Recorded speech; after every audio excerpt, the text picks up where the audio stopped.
Hello. Hi. All right, so we're going to work on how to add fractions with unlike denominators. So in this case, I have 1/2 plus 1/4. So one strategy is to find your least common denominator. So we're going to go ahead and we have our 2 and our 4. We're going to make a little chart here at the bottom. Okay. And so now I'm going to find the multiples of 2 and the multiples of 4. And we're looking for that smallest number they have in common. So I've got 2, 4, 6, 8. All right, so now I have 4.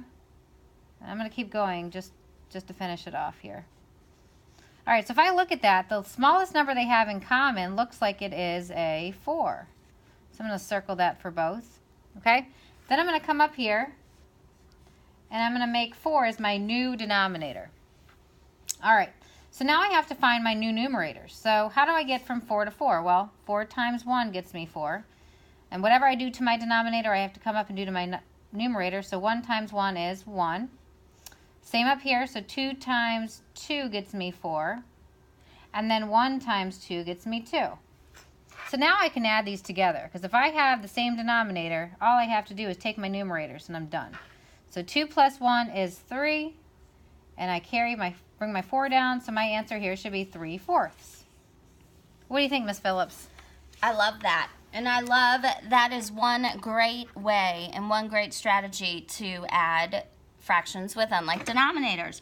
But I kind of thought of a little trick. And one thing that we've learned is that we can memorize our fractions. And so I'm going to show you something. We've memorized our fractions and decimal equivalents. Oh, yes. And so when we learned 1/2 as a decimal, we learned that that was equivalent to 5/10 or 50/100.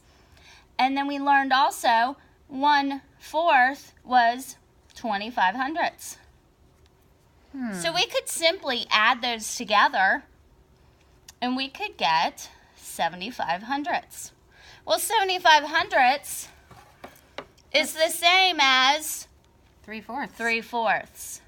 And if I knew that common decimal fraction equivalent, that could quickly help me solve. That's an easy strategy for me to solve fractions with unlike denominators. Great. I love that strategy. Do you want to try it again? Yes. Let's try it with different fractions. Okay. All right. All right. So I've got 1 3/4 minus, so now we're subtracting 1/2.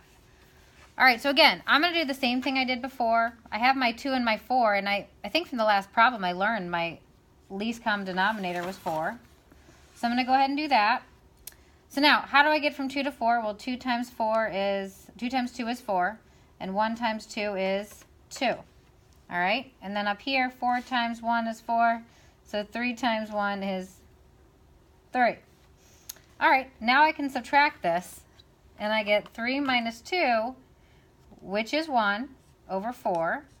And of course, I can't forget my whole number over here, and I'm going to put this here. So now my answer is 1 1/4. All right, let me try it. I'm going to use my same strategy here. So we have 1 3/4, and I know that is equivalent 1 whole with a decimal, and 3/4 is 75/100. And then if I subtract 1/2, which is 5/10 or 50/100, and I make sure when I add and subtract decimals, I have to line up my decimal and line up each place value. So the tenths line up and the hundredths place lines up. And then I simply subtract. So when I subtract 1, I bring down my decimal, and 25/100. 1 25/100 to me says the same thing as 1 1/4. It looks like we came up with the same thing. Great, so it looks like we have 2 different strategies, but we're getting the same result. I love this. I love it. Okay, we will come back with another video with some harder fractions. All right.